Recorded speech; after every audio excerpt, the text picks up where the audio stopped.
Nuestra vida cotidiana se apoya en nuestro autoconcepto, o sea, la definición de nosotros mismos es en base a lo que nuestra alma comprende de lo que es la vida. Nuestra alma define nuestro autoconcepto, o sea, nuestra autoestima, lo que tú y yo pensamos cada uno de sí mismo, eso depende de la condición del alma. Si un alma está herida, lleva a un autoconcepto de inferioridad, lleva a un autoconcepto o lleva a una situación de miedo constante. Y un alma herida, quiero que nos pongamos a pensar en nosotros mismos sin pensar en alguien más. Y aunque pensemos nosotros superficialmente que quizás nuestra alma no está herida, tengamos calma y analicemos y no pongamos una barrera a algo que puede ser una realidad nuestra. Un alma herida reacciona en dos formas: reacciona en resignación o reacciona en agresión. En resignación, un alma herida se dice a sí misma: soy vulnerable y siempre las cosas van a seguir siendo igual y nunca lo podré superar, porque está herida el alma, porque está afectada. O la otra reacción que pueda tener un alma herida es una forma agresiva y se diga: soy vulnerable y necesito defenderme, y eso lo hago humillando o pretendiendo ser superior a los demás. Entonces de ahí sale el complejo de superioridad, que no es nada más y nada menos que un complejo de inferioridad o un autoestima baja queriendo defenderse. Entonces aplasta a otros para poder pegar primero antes que le peguen. Entonces, nosotros constantemente en nuestra vida, si nos analizamos, quizás tenemos áreas en nosotros que tiene algo de lastimado, tiene algo de herido, algo que afecta nuestra conducta, nuestras decisiones, nuestra forma de pensar. Y eso es porque quizás tengamos heridas que tenemos que sanar en nuestra alma. Entonces, yo estoy totalmente en contra de que en la iglesia solamente se hable de la parte espiritual y no tratemos el alma, porque el alma es la que toma las decisiones para que la parte espiritual tenga un crecimiento óptimo. Entonces, si vamos a la parte de la identidad, que es finalmente lo que define el alma, si está herida o está sana, nosotros tenemos muchas veces una identidad, algo nos identifica o sentimos seguridad en algo con cosas que son superficiales, pero son cosas cotidianas que alrededor del mundo mucha gente se basa mucho en eso. A veces se basa en el físico. Su identidad está en el físico, porque es guapo, porque es guapa, porque tiene buena apariencia. Entonces eso es lo que fortalece su autoestima. Eso es lo que le da la seguridad, su apariencia. Y la apariencia sabemos que con el tiempo se va.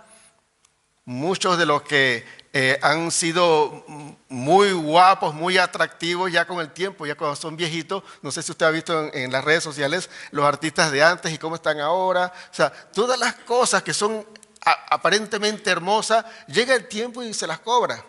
Entonces la apariencia no puede ser algo en lo cual se nos base nuestra autoestima, porque es temporal. Y todo lo que uno se ajusta en el cuerpo, tarde o temprano la gravedad hace sus estragos y lo lleva para abajo. Y se cae, y se arruga, y se deteriora. Y entonces todo lo que uno invirtió en cirugías o todo lo que uno invirtió en hacer cosas para que su autoestima esté alta, porque esto le da seguridad, con el tiempo, entonces eso no tiene forma de mantener tu autoestima elevada, porque eso se cayó. Los bienes son otras cosas que nos dan identidad. El tener bienes materiales, el tener dinero, el tener posesiones, el tener el mejor auto, el mejor celular, las mejores cosas. Eso a muchas personas le da un estatus y una autoestima, porque miran por encima de los hombros a otros que tienen menores cosas o cosas con menor calidad, porque su autoestima está basada en eso. Yo tengo esto. entonces esto se puede perder, tu energía o tu salud. Y eso, por ejemplo, pasa cuando uno ya está un poco más avanzado en edad. Y es que quienes son más jóvenes a veces pretenden tener mucho más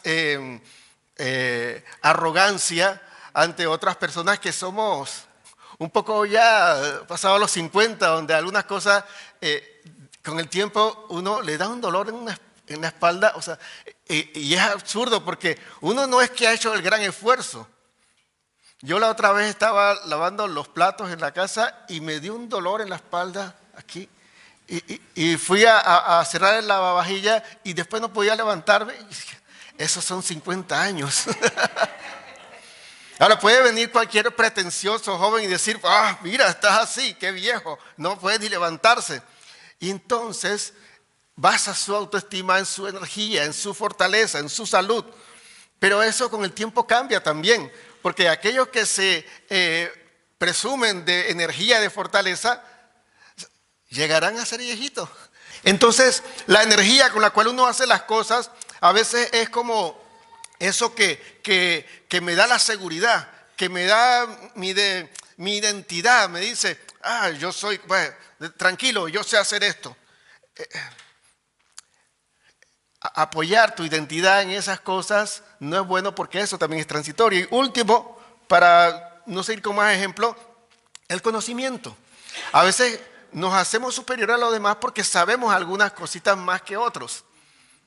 Entonces, realmente no es que haya gente que sea superior absolutamente a otras personas, sino que se destacan en algunos aspectos más que en otros. Yo puedo tener un aspecto sobresaliente en medio de ustedes en la oratoria, en pararme aquí, y en hablar, y en explicar, y en enseñar, pero en ningún momento eso me hace superior a cada uno de ustedes, porque cada uno de ustedes tendrá un talento que yo no puedo hacer. Y entonces, ¿cómo queda la cosa?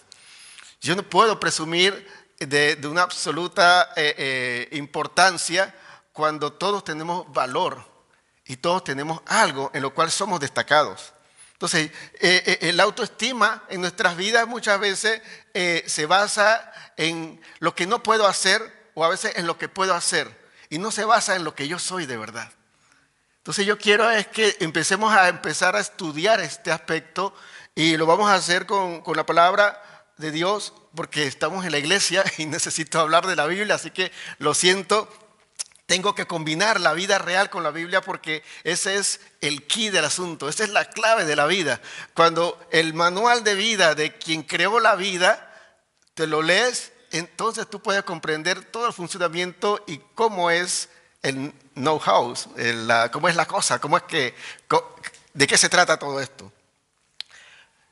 Resumiendo, tú no puedes apoyar tu autoestima o definir tu autoestima o tu identidad en un físico, en una apariencia, en los bienes, en tu energía o la salud, ni tampoco puedes basar tu autoestima en el conocimiento, sino que lo único que puede definir tu identidad de una forma estable y permanente es tu identidad como hijo. Como hijo, tú y yo somos hijos de Dios, pero eso tendrá una condición que más adelante la vamos a ver. Pero lo que quiero es que primero entendamos algo muy importante, que nosotros, si somos cristianos, tenemos que entender que nuestra identidad nunca se va a basar en que si yo sé mucho la Biblia o no. Si somos cristianos, nuestra identidad nunca se va a basar en si Dios me usa de una manera destacada o no. Nuestra identidad se va a basar y se debe basar 100% en quién soy yo en las manos de Dios. Como hijo de Dios. Hagas o no hagas muchas cosas aquí en la iglesia, tu identidad no cambia si tú eres un hijo de Dios realmente. Yo voy a tomar primero la parábola del hijo pródigo, que eso está en Lucas capítulo 15, el versículo 11 al 32. La parábola del hijo pródigo es una respuesta a los fariseos que lo criticaban por recibir a los pecadores, pero no deja de darnos una enseñanza práctica para nuestra vida de fe. Hoy vamos a ver la forma en que dos hijos manejaban su identidad y analizaremos nuestra vida cristiana a la luz de nuestra identidad como hijos de Dios. A ver, yo creo que la mayoría de los que estamos aquí sabemos o conocemos lo que es la parábola del hijo pródigo. La parábola del hijo pródigo, a ver, los más viejitos saben, por lo menos de Richie Ray, Bobby Cruz, Juan en la ciudad. Esa era la parábola del hijo pródigo. ¿Tú la escuchaste? Tú no escuchabas salsa allá en Canadá. La parábola del hijo pródigo se trata de un hombre que tenía una hacienda y tenía dos hijos, el mayor y el menor. ¿Y qué sucede? Que el menor le dice, padre, dame la parte de la herencia que me corresponde. Mira, qué osado, ¿no? Porque la herencia se da cuando se muere el papá y lo mató. Dame la parte de la herencia que me corresponde. Bueno, él, si ustedes lo leen bien, él le dio la herencia a los dos, al mayor y al menor. Vamos a ver un detalle de eso más adelante. La cosa que dice que no pasó muchos días cuando él le dio la herencia, que el hijo menor dice, me voy de aquí a disfrutar este dinero. Y se fue a un lugar lejano de donde él vivía. Y luego se le acabó el dinero. Y encima de eso hubo una crisis en ese lugar. Y entonces él tuvo que pedir trabajo y alguien le dio un trabajo de criar cerdos. Y cuando criaba cerdos le daba tanta hambre porque no alcanzaba lo poco que le pagaban, que él trataba de comerse la comida de los cerdos, pero tampoco le daban esa comida. Entonces llega un momento que se da cuenta y dice, pero yo vengo de la casa de un hombre rico. O sea, mi papá tiene muchos hombres que trabajan para él, como yo, y los trata mejor que a lo que me tratan a mí, porque mi papá es bueno. Entonces, ¿sabes qué? Dice, mira, metí la pata. Yo voy a regresar a la casa de mi padre, voy a pedirle perdón, le voy a decir, Padre, he pecado contra el cielo y contra ti, yo no merezco ni siquiera ser hijo tuyo porque la he dañado, la he regado, o sea, he metido la pata muy profundo. O sea, yo te pido nada más, hazme como uno de tus trabajadores. Quiero ser un trabajador tuyo, porque trabajando con los cerdos me tratan peor de lo que tú tratas a tus trabajadores. Entonces dice, bueno, voy y me voy para allá, a la casa. Cuando llega a la casa, dice,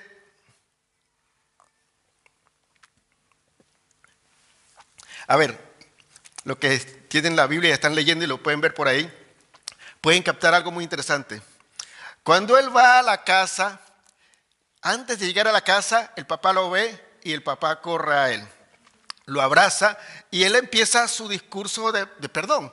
Dice, Padre, he pecado contra el cielo, contra ti, no merezco ser llamado tu hijo. Y antes de que él diga, quiero ser como un empleado tuyo, el papá cortó el discurso y dice, hijo mío, ven acá. O sea, no hubo oportunidad de la alternativa ese, aunque sea, quiero ser un trabajador tuyo. O sea, eres mi hijo. O sea, eso no hay duda. Tú ven para acá, cometiste un error. Eso le pasa a cualquiera. Eres el menor, no tienes cabeza para esto, pero venga, yo soy tu padre. Y entonces lo abrazó y dice, mire, lávenlo, póngale vestidura nueva, el anillo de hijo y póngale un nuevo calzado. O sea, lo limpió, lo preparó como nuevo y le reivindicó su posición de hijo. Entonces, sigue la historia. Empieza a hacer la fiesta y el banquete. Ya he dicho, y maten al becerro más gordo. Venga, el que está engordado, el que estaba especial para una fiesta especial, mátelo porque este era mi hijo que había cometido un gran error, pero ha reaccionado. Había fallado, pero se ha reivindicado conmigo porque ha venido ante mí y yo quiero decirle que es mi hijo, sigue siendo mi hijo. Y dice que el hermano mayor venía de estar trabajando, como siempre, junto con sus amigos, los otros trabajadores del padre de él, y escucha la fiesta. Y entonces manda a uno de los trabajadores a preguntar, ¿qué es lo que está pasando allá? Que porque hay tanta fiesta en mi casa. Y es algo curioso, ¿no? Si es tu casa, porque tú tienes que preguntarle a un trabajador qué pasa si tú eres el hijo del dueño. Pero vamos a ver esto un poco más adelante. Dice, ¿y qué pasa? Y dice, no, lo que pasa es que tu hijo, tu hermano, ¿te acuerdas el menor? El que se fue y despilfarró todo el dinero. Dice, volvió y tu papá está celebrando porque dice, él se había muerto, él había quedado en la miseria, pero él ahora está vivo nuevamente con nosotros. Y entonces dice, qué barbaridad, es qué injusticia. Y entonces el padre regresa, bajan de él y le dice, hijo, ven, entra a la fiesta, estamos celebrando que tu hermano ha regresado. Y dice, y tú vas a celebrar a ese hijo tuyo que despilfarró, que malgastó todo tu dinero en prostitutas y de la vida loca por allá, y entonces ahora lo premias. Y a mí, que siempre he estado contigo, no me has dado ni siquiera un corderito. Y dice el padre, pero si tú tienes siempre todo conmigo aquí, tú quieres que yo te dé algo, si tú puedes tomarlo, tú puedes agarrar el corderito por tu propia cuenta y celebrar con todos tus amigos y hacer lo que tú quieras porque tú eres el hijo del dueño de la finca. Y el papá estaba tratando de que él entrase a la fiesta a celebrar junto con su hermano. Y la historia termina ahí. Yo quiero nomás aportar algo para luego entrar totalmente en materia, y es ¿por qué la historia termina ahí? Porque la historia termina simplemente porque el hijo regresó a casa. La historia no se trataba del hijo mayor que estaba quejándose. La historia del hijo pródigo se trata del hijo pródigo que cometió un error y se corrigió, se arrepintió y se corrigió y regresó a su casa. Porque esa está ligada con la oveja perdida y está ligada con la moneda perdida, que son las dos parábolas que están antes en el mismo capítulo 15 de Lucas. Entonces, era de algo perdido que es recuperado. Porque Jesús le estaba diciendo a los fariseos, es que, ¿por qué le estoy hablando a los pecadores? Porque estaban perdidos, pero ahora están conmigo. Yo soy el Hijo de Dios. Entonces ellos quieren estar conmigo y yo estoy feliz porque ellos son los que se habían perdido. Ellos eran la moneda perdida, ellos eran la oveja perdida y ellos eran el hijo perdido que se había descarriado. Entonces, no puede ser tú ahora la posición del hermano mayor que se enfade porque el padre es generoso. Tú tienes que tener la posición del hijo solidario con su padre, entendiendo que su padre es tan bueno que perdona todas estas cosas, porque cuando llegue mi momento de necesitar perdón, yo sé que lo tendré con el padre porque ya lo he visto, cómo es el padre. Vamos a ver algo muy interesante, y es que como hijos a nosotros nos corresponde una herencia. Todos. Quiero que sepan, estoy hablando acerca de los hijos de Dios, los cristianos. Como hijos a todos nos corresponde una herencia y muchas veces la recibimos sin haberla pedido. Yo le voy a tomar nada más 2 detalles de herencia que hemos recibido como cristianos sin haberlo pedido. Primero, hemos recibido la herencia de la salvación a través del Mesías, del Hijo de Dios, de Jesús. Jesús, el Mesías para los judíos, ahora es nuestra herencia. Nosotros somos coherederos con Cristo, decía Pablo en una de las cartas a la iglesia, y nosotros somos partícipes de su herencia. ¿Cuál es la herencia? La salvación y la vida eterna. O sea, tú y yo no la estábamos buscando. De hecho, cuando alguien es alcanzado a través de otra persona que le comparte el evangelio en la calle o en algún momento le habla acerca de Dios, esa persona no estaba esperando buscar a Jesús. Pero Jesús llegó a su encuentro, Jesús lo buscó y le dio esa herencia, porque no la estaba buscando. Y yo estoy seguro, cuando tú y yo hemos conocido al Señor, no era un momento que tú y yo lo estábamos buscando. Quizás estaríamos buscando en algún momento una solución, pero no estábamos buscando al Mesías Salvador, Redentor de nuestros pecados, porque no entendíamos nosotros que éramos pecadores. Entonces, tenemos una herencia sin haberla pedido, tenemos un Mesías, tenemos la salvación. Y lo otro que tenemos también sin haberlo pedido es el Espíritu Santo y sus dones. Nosotros como cristianos, cuando recibimos a Jesús en nuestro corazón, recibimos el Espíritu Santo, decimos el don del Espíritu Santo. Don es regalo, el regalo del Espíritu Santo. Ese regalo no lo merecemos, primero, y segundo, no lo estábamos pidiendo. Luego, cuando uno es cristiano y conoce la Biblia y empieza a leerla, uno sabe que el Espíritu Santo llega cuando uno hace en su vida a Jesús como Señor y Salvador. Pero nosotros no lo estábamos pidiendo. Entonces, hay algo curioso en el versículo 11, y es que el hijo menor pide la herencia y el mayor también la recibe. El hijo mayor recibió la herencia, pero él no la estaba pidiendo. Vamos a hacer ahora un análisis rápido y vamos a ver si puede ser breve de lo que son las cosas que identifican al hijo menor y las cosas que identifican al hijo mayor. Porque la mayoría de las prédicas que hablan acerca del hijo pródigo, hablan del hijo pródigo, pero no toca mucho al hijo mayor.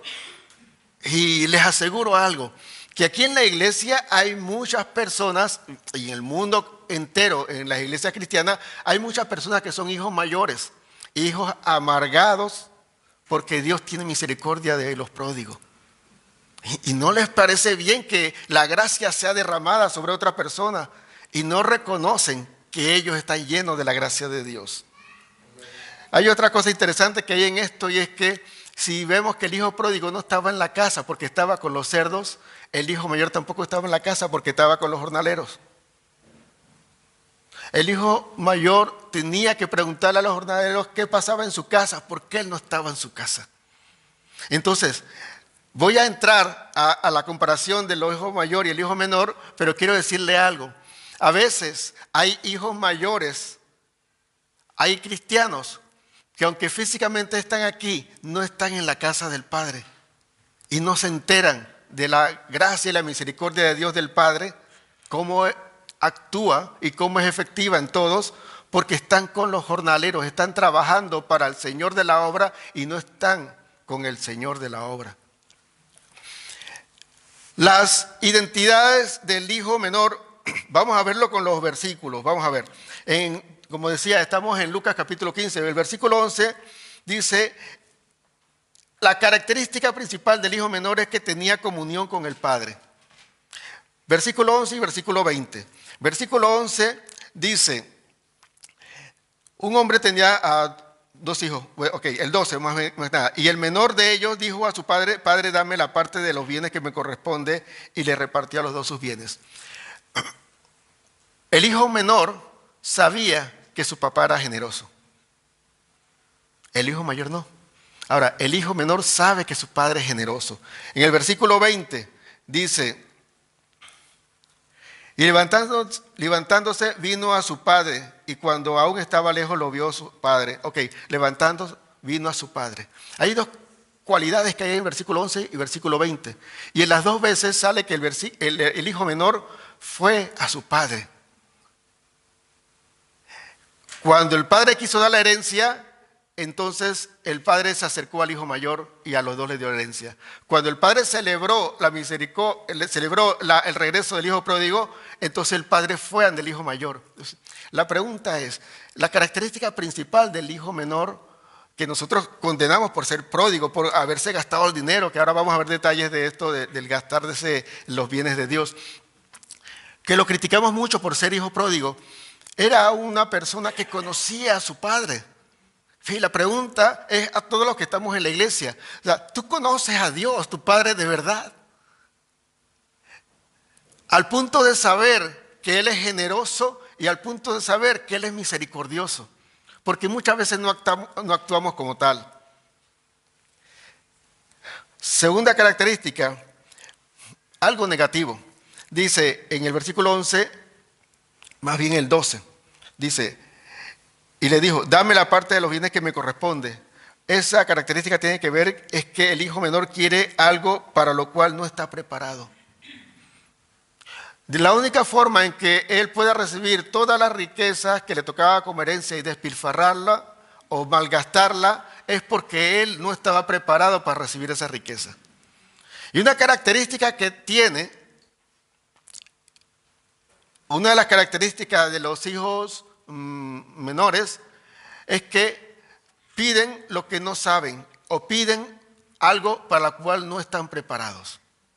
Entonces tenemos que entender algo. Nosotros si le pedimos a Dios, bueno, lo conocemos, pero cuando le pedimos sepamos que estamos preparados para recibir eso que estamos pidiendo.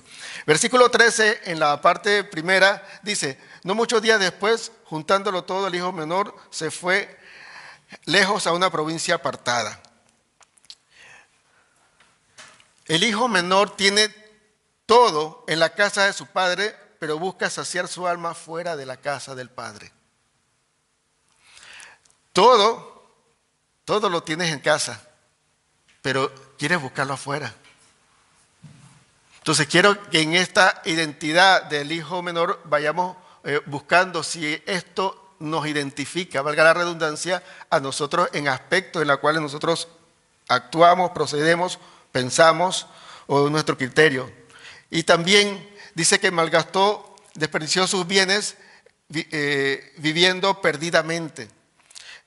Este punto o esta identidad es que da lo mejor de sí para afuera de su casa, de su padre, y no da lo mejor de sí dentro de la casa. Y yo quiero hacer un breve alto aquí, y es que nosotros lamentablemente somos luz afuera y oscuridad en la casa. Lamentablemente nosotros hacemos que los de la casa paguen los platos rotos de las cosas de afuera, porque somos las personas más agradables, más nice, más net, y lo mejor para toda la gente de afuera, pero cuando llegamos a la casa somos amargados, somos intolerantes, somos insoportables. Entonces, en la vida particular, ahora en la casa del Padre también hay que ver, dentro del pueblo de Dios, cómo nosotros somos y cómo somos con la gente afuera. A veces tenemos un mal balance en ese aspecto. Versículo 14 dice, y cuando todo lo hubo malgastado, vino una gran hambre en aquella provincia y comenzó a faltarle. El hijo menor, por sus malas decisiones, vive carencias. ¿Por qué? Porque está fuera de la casa. El versículo 16, su deseo está en las cosas que no te sacian, porque su banquete está en la casa de su padre. En el versículo 16 habla acerca de que él quería saciar su hambre con la comida de los cerdos, pero no le daban comida. O sea, cuando el hijo menor, cuando uno es hijo de Dios, pero tiene una actitud de hijo menor, de una inmadurez, pongámoslo de esta forma, cuando uno es hijo de Dios, pero tiene inmadurez en su vida, uno busca satisfacer sus necesidades fuera de las cosas de Dios. Versículo 17, reacciona solo cuando toca fondo. Nosotros tenemos que aprender cuando las cosas no están yendo bien, cuando las cosas ya se van deteriorando, empezar a analizar bien las cosas y no llegar a tocar fondo. Porque saber que todo esto va a un desastre y llegar hasta el desastre es una señal de inmadurez tremenda, porque nosotros tenemos que detener la situación antes que llegue al desastre. Tenemos que no llegar a tocar fondo, no llegar, miren, esto de que el hijo, ¿quién lo estaba contando? Era Jesús. Jesús, judío, y el hombre de la historia que estaba apacentando cerdos. Cerdos es el animal repudiado por los judíos. O sea, llegar al punto donde lo que los judíos repudiaban, tú lo estás cuidando, es llegar como a la peor parte de tu vida. Entonces, cuando tú conoces que eres un hijo y tienes todo con tu padre, no llegas hasta el punto más bajo de ser parte de lo más vil de tu vida. Detienes tu vida porque tienes la madurez para detenerlo. Y ya para terminar esta identidad del hijo menor, del 18 al 20, es cuando él reflexiona sobre lo que ha pasado y la situación hasta donde la ha llegado. Y esto quiere decir que aunque esté caído, sabe regresar a su casa, a la casa de su padre, porque es lo mejor que puede hacer en su vida. Cuando uno tiene las características del hijo menor, uno lo que hace es llegar al punto clave y decir, bueno, ¿qué es lo mejor? Voy a tomar la mejor decisión en mi vida. Dice el hijo pródigo, dice, volviendo en sí, dijo, en la casa de mi padre los jornaleros están mejor de lo que estoy yo. Entonces, ¿sabes qué? Yo mejor me voy a la casa de mi padre. Ahora, ¿qué sería una mente insensata? Una mente insensata sería de que estás en lo peor y digas, ya, ¿con qué cara voy ante Dios? Ya, mira, la he dañado, ya lo he regado, ya, o sea, yo no tengo forma de acomodar las cosas. Por eso yo decía, el hijo menor tiene conocimiento de quién es su padre. Entonces, nosotros tenemos que tener esa característica que aunque ya hemos visto las otras características que no son muy positivas, esta es muy importante y nos tiene que hacer reflexionar y que vamos a reflexionar un poco más adelante para hacer resumen. Rápidamente, la identidad del hijo mayor, 1, versículo 11, aunque es bendecido, no se aparta del Padre. Él recibió la herencia junto con el otro, el menor, pero no se fue. Él se quedó trabajando. El versículo 26 tiene que ver con la falta de contacto con su padre. El versículo 26, él no quería entrar a donde estaba su padre. El versículo 28 es egoísta, porque dice, este hijo tuyo que malgastó, o sea, mira, hay una cosa interesante en esto. El relato de Jesús dice que lo gastó en placeres, pero no habla específicamente de prostitutas.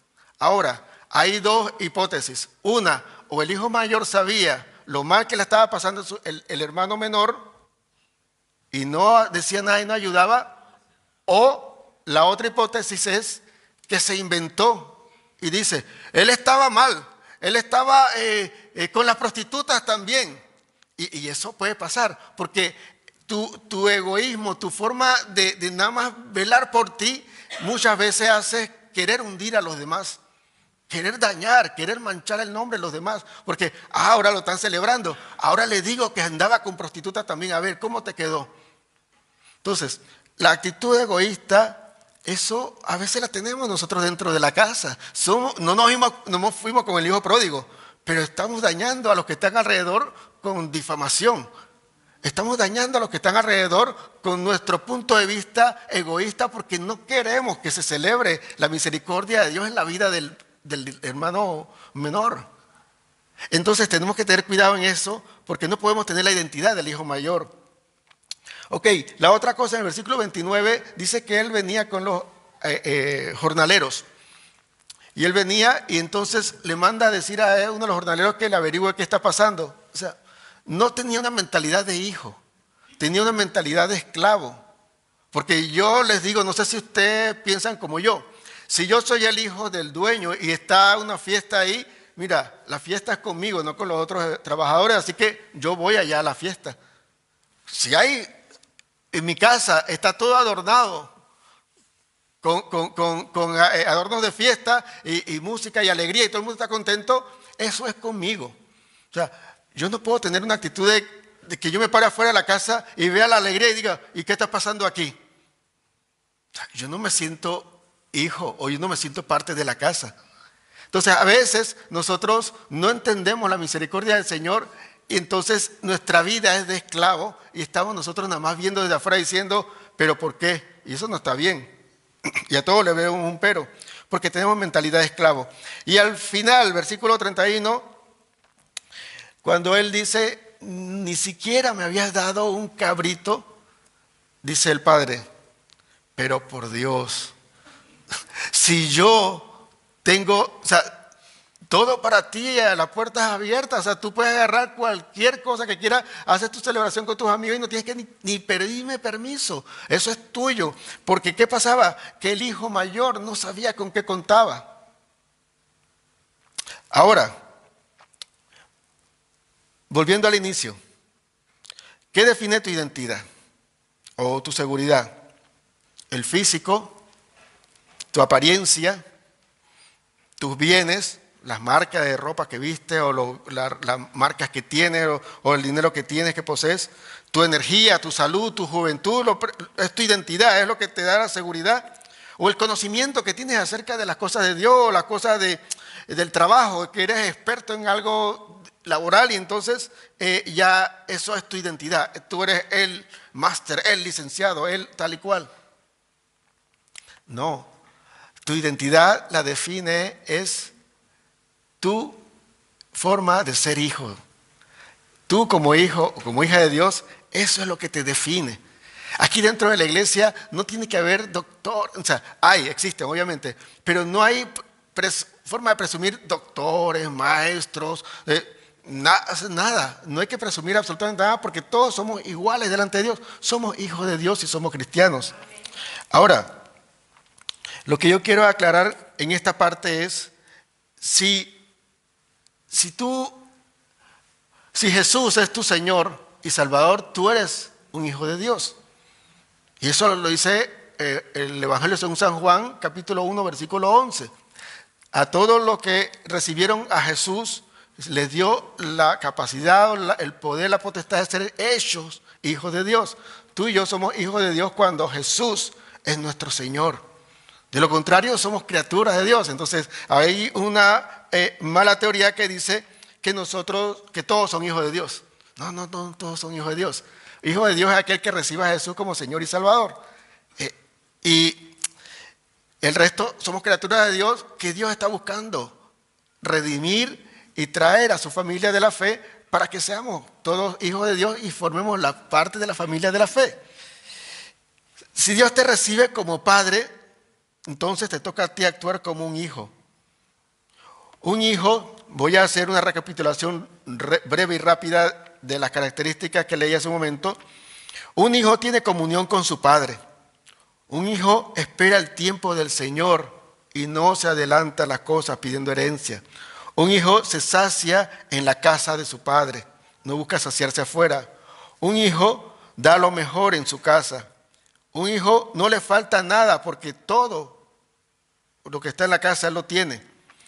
Un hijo tiene y disfruta del banquete que está en la casa. Un hijo no necesita tocar fondo para darse cuenta, porque un hijo tiene la sabiduría de lo que es su padre y su misericordia.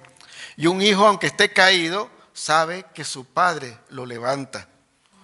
Un hijo tiene contacto con su padre. Un hijo sabe que su padre es generoso y él es generoso como su padre. Un hijo no tiene mentalidad de esclavo, sino tiene mentalidad de hijo. Y un hijo sabe que cuenta con Dios y con todas las bendiciones de parte de Dios. Yo quiero es que cada uno de los que conocemos al Señor Jesús y lo tenemos en nuestro corazón como Salvador, nos sintamos hijos y vivamos como hijos, no buscando afuera cosas que tenemos con Dios, no buscando saciar nuestra alma con cosas temporales, ni marcar nuestra identidad con cosas temporales y pasajeras, sino marcar nuestra identidad como un hijo, como una hija de Dios.